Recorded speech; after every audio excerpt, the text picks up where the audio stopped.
Pemandu lori pasir yang terlibat dalam nahas mengorbankan 9 anggota unit simpanan Persekutuan FRU di Jalan Ciku, Sungai Lampam, Teluk Intan, Perak ditahan bagi siasatan lanjut.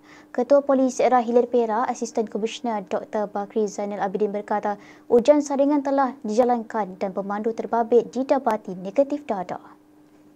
Asisten Komisioner Bakri Zainal berkata pemandu berusia 40-an yang tidak mengalami kecederaan itu ditahan pagi tadi mengikut Seksyen 41 Akta Pengangkutan Jalan 1987. Menurut beliau, siasatan masih dijalankan bagi mengenal pasti punca sebenar kejadian serta mengumpul maklumat tambahan.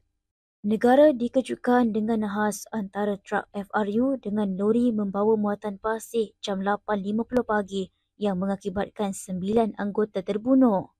Ketika kejadian, seramai 18 anggota FRU dari Unit 5 Sungai Senam Ipoh berada di dalam truk ketika dalam perjalanan pulang ke Ipoh setelah selesai penugasan perayaan Citra Purnami di Hilir Perak.